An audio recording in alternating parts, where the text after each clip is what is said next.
Hey, Teresa Mary here. How you doing? Okay, you want to impact many, you want to change the lives of many, and yet it feels tough, hard, uncertain, and you wonder when you'll finally break through.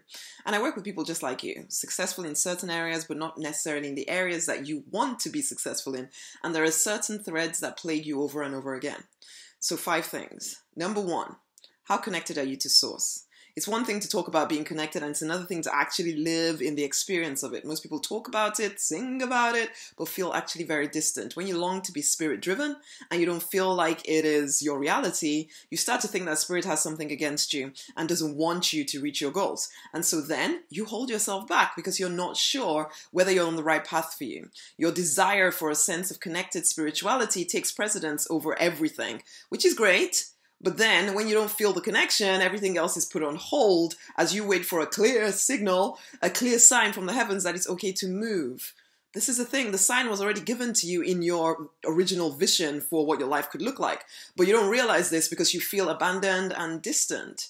Now, there are simple solutions to this feeling that will get you back on track, running full out after what you want to do, okay? So you want those solutions, right? So for one, make the decision to stop thinking that spirit is far away from you because, well, he isn't, okay? There is nowhere you can go to be far away. So why not choose that empowering thought that actually spirit is quite close to me and then act from that place rather than acting from a place of abandonment and I'm on my own and I'm not quite sure how to not be on my own any longer. Come back to the fact that you are connected, okay? Number 2, is your spirituality blocked up?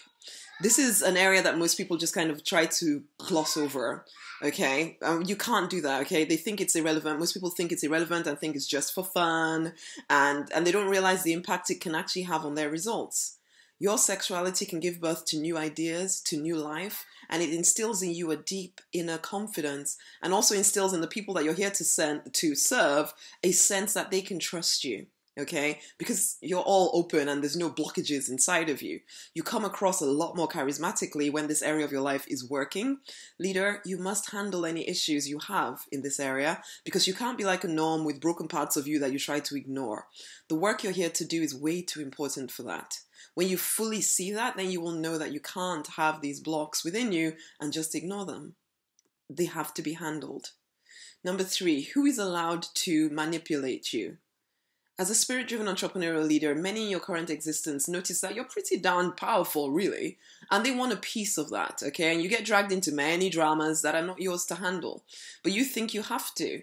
And as you're not feeling all that connected to your internal wisdom, your higher power, then ultimately you don't realize that you're just jumping off your narrow path to go help people who can help themselves and who are not yours actually to help. You begin to do this whole saving the world thing that it's just more about you pleasing people than it is about you actually doing the work that you're here to do.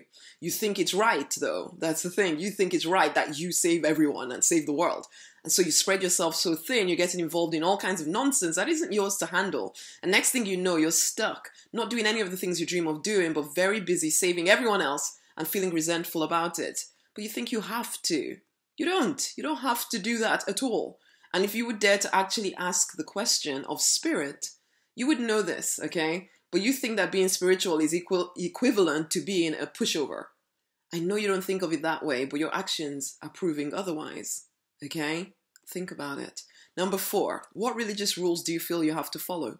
Religion can be a source of great freedom for some, but for some, it's become a bit of a guilt machine, okay? All the rules you think you need to obey to be an upstanding member of your religious community, it's keeping you from your real work.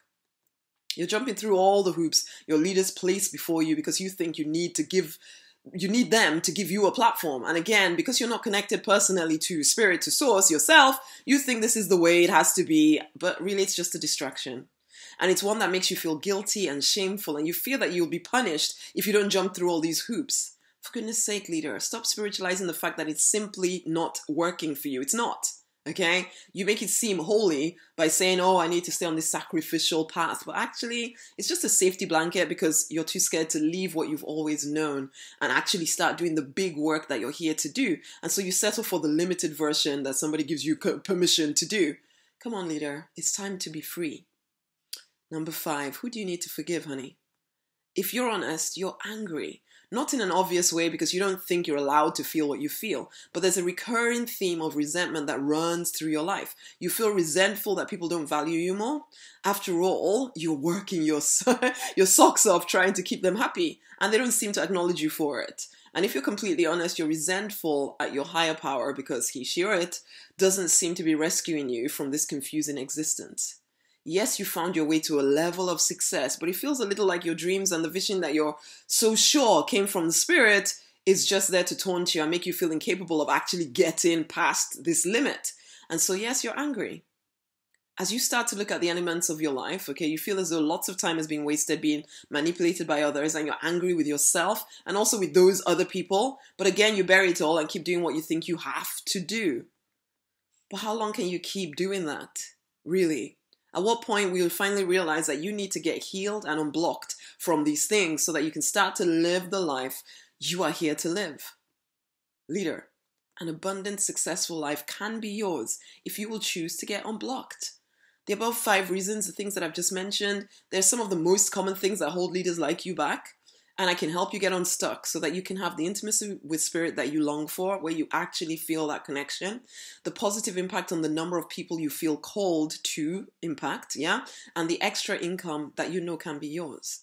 All of this stuff can be worked out if you will just unblock yourself from some of the nonsense, okay?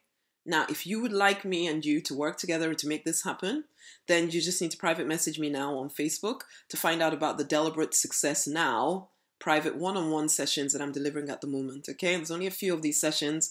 It's not some kind of long-term anything. It really is pinpointed to help you get unblocked in the certain areas that you feel blocked in, okay? Send me through a private message and we'll find out more about it. And I'll find out more about you and figure out what is best for you, okay? So send me a private message. Fight for, deliberately design the life you're born to live because you want to, okay? Okay then, bye.